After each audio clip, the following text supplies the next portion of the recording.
Read कर रहा है तो जिस्ट कहाँ से मिलेगी? जो बंदा रीड कर रहा है वही हिंट दे रहा है ना, ये बात कर रहा हूँ मैं, ये बात कर रहा हूँ।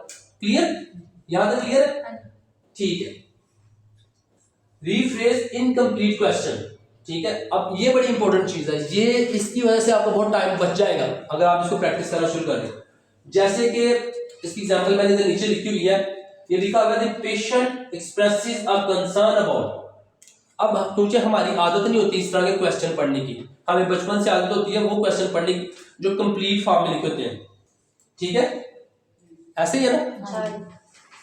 हमारे बचपन से आदत होती है कि हम कंप्लीट क्वेश्चन पढ़ते हैं। ओईटी के अंदर ना सेंटेंस कंप्लीशन में सवाल भी ज्यादा आते हैं, तो आपने ये भी चीज को देखना है कि इसको आपने रीफ्रेज करना है इनकम्प्लीट क्वेश्चन को क्वेश्चन के अंदर उनका what, why, who, where, which, how बनाना है, क्योंकि इससे हमें समझने में आसानी हो जाती है। जैसे अब ये लिखा हुआ है the patient express a concern about, तो इसमें हम कह सकते हैं what is the concern, what is the patient concern, ठीक है, what is the patient concern about, patient किस चीज के लिए कंसर्न है। लेकिन अगर आप इसको पढ़े the patient expresses a concern about, तो वो समझने में थोड़ी सारी, जिनकी तो प्रैक्टिस बहुत अच्छी होती है उनको तो समझ जल्दी आ जाती है। लेकिन आसान तरीका यही है कि आप जब प्रैक्टिस करते हैं तो जो इनकम्प्लीट सेंटेंस है उनको अपने वर्ड के अंदर what, why, how, where, which, how में यूज करिए। आपने याद कर लेना व्हाट का मतलब क्या है, व्हाई का मतलब क्यों है, हाउ का मतलब कौन है, हु का मतलब कौन है, वेयर का मतलब कहाँ है, विच का मतलब कौन सा, और हाउ का मतलब कैसे, ठीक है। इसको डबल चेक भी आप कर सकते हो, ठीक है, इसमें मैंने चेक करके लिखा है।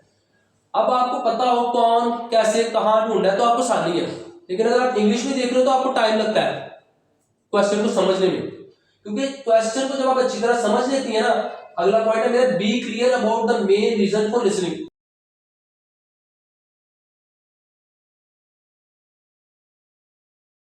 जब आपका माइंड क्लियर है ना कि आपने सर्च क्या करना है, सुनना क्या है, कौन सुनना है, क्यों सुनना है, कहां सुनना है, कैसे सुनना है, तो आप क्वेश्चन ढूंढने में आसानी होगी। सही है? अब इस बात की क्लियर होगी? किसी को क्वेश्चन अभी तक नहीं, ठीक है। Isolate the key difference between the answer option, ये भी बहुत इंपॉर्टेंट चीज है।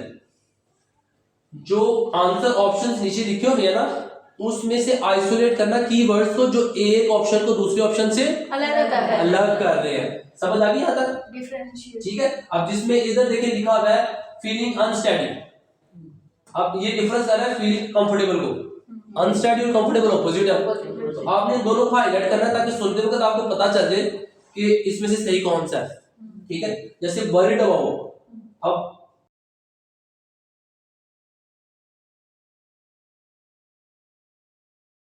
फीलिंग कंफर्टेबल वरीड डिफरेंट चीज है, फीलिंग अनस्टेडी और वरीड ये भी तीनों डिफरेंट चीजें। तो आपने तीनों को हाईलाइट कर लेना और फिर जब ऑडियो चलेगी तो आपने गौर करना है कि कहाँ वरीड के एक्सप्रेशन आ रहे हैं, क्योंकि जो इनफॉर्मल लैंग्वेज यूज की जाएगी ना ऑडियो के अंदर वो डिफरेंट एक्सप्रेशन में की जाएगी, वो डायरेक्ट वरीड नहीं लिखा होगा, ठीक है। आज आपका ये टेस्ट हो रहा है इसलिए मैं आपको अभी से बता रहा था कि आपको अभी से पता हो कि वो डिफरेंट वर्ड होंगे, वो डायरेक्ट वरीड नहीं बोलेगा, ठीक है, डायरेक्ट कंफर्टेबल नहीं बोलेगा। क्लियर है यहाँ तक? कोई question? Be prepare to hear synonymous for the formal language, वही चीज मैंने मुझे बताई। बी की कोई और क्वेश्चन आप पूछना चाहते हो?